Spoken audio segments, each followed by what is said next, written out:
So we are about to have a problem. Our kids are going to outnumber their bedrooms. So the two oldest are going to have to split one. Nothing groundbreaking about that, but the room they're going to share is very spatially challenged. So our only real option is to stack the beds. Currently, both kids are on crib-sized mattresses. So that means crib-sized bunk beds, right?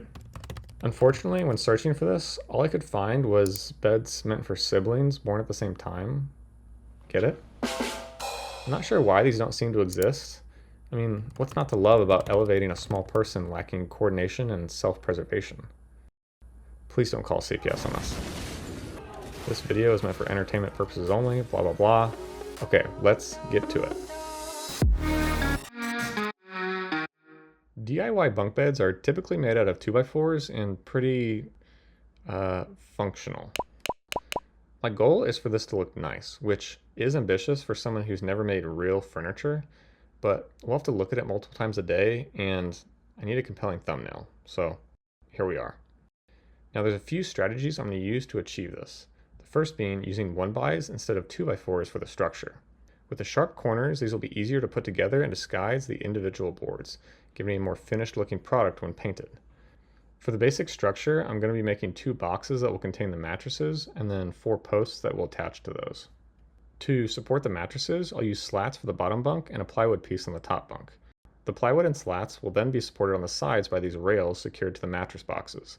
I initially attached them with nails and glue, which may have worked, but later went back and added screws as well, just for some additional peace of mind. Since my wife is pregnant and I'm so chivalrous, I'm going to try to avoid having her help me with the assembly.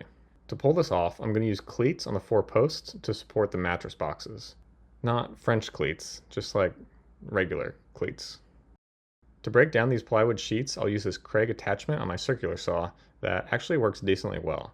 This is a hot deal as it's much more affordable to buy full plywood sheets than smaller pieces. Now, I wouldn't say I'm good at woodworking, but one thing I've learned from watching those that are is when making repeated cuts, it's best to avoid measuring if possible. Now this doesn't mean eyeball it, but setting up a hard stop at the distance you need can make it very easy and quick to cut many pieces to the same length. Like these pieces I'll use on the faux house panels.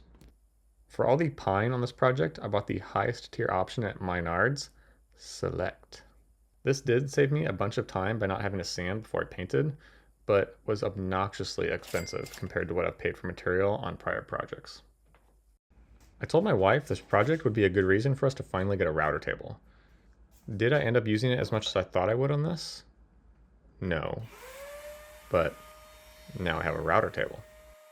So, to do the roof, I'm using these cedar shingles I got from Menards, which ironically say you can't use them on a roof.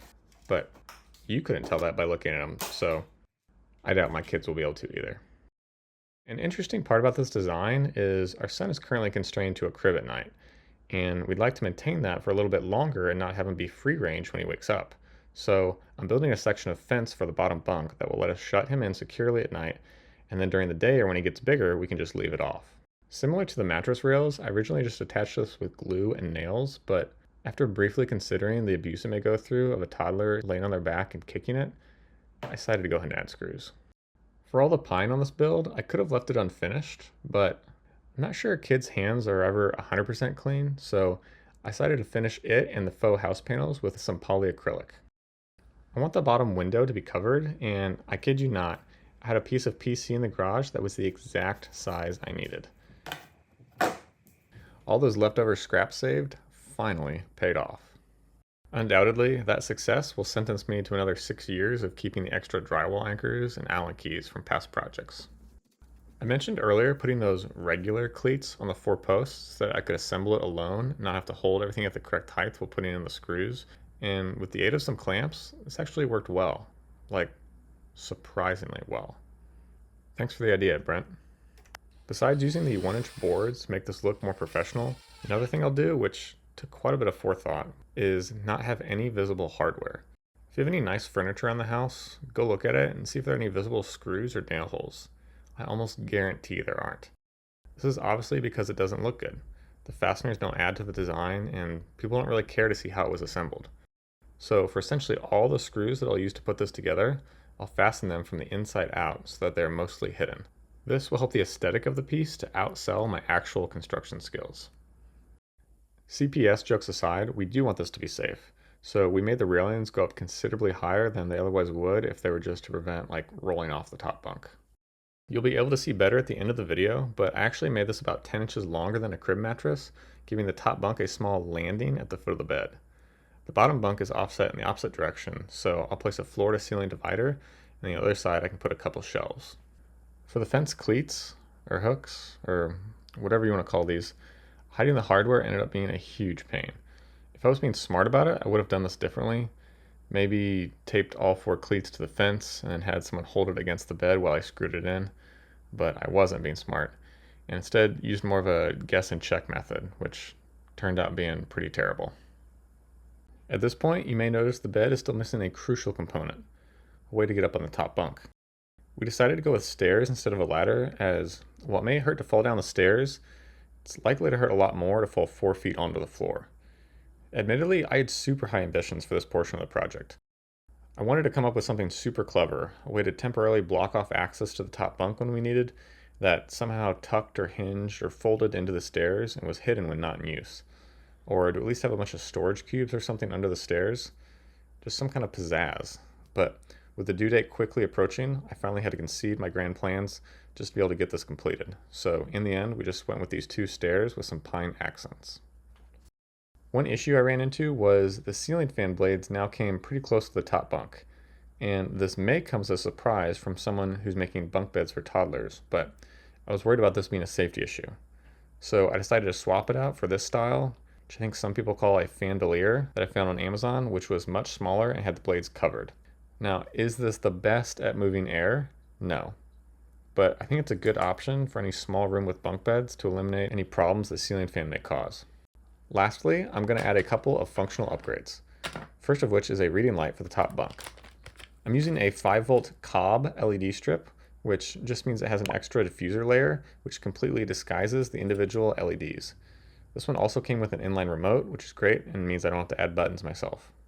I wasn't able to make a 180-degree bend when routing this, so I had to connect the 2 pieces with some soldered wires.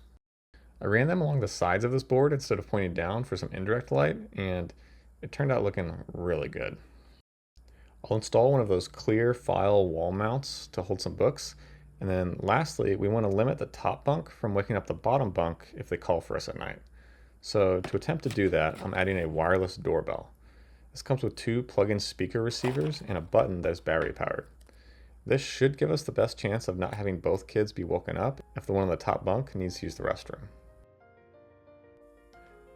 Finally, after putting the mattresses in, it's all done.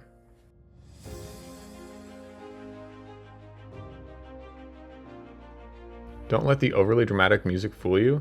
Originally, I didn't want to build these bunk beds. I was having trouble coming up with a design and had other future builds I was more excited about. But as the first directly dad-related project on this channel, I'll share we're super excited with how these came out. It was a lot of work in a hectic season of life, but the kids love it. And these are moments and years we'll never get back. And a moment you may never get back is the opportunity to like this video and subscribe. If that transition didn't sell you, I don't know what will. Thanks for watching.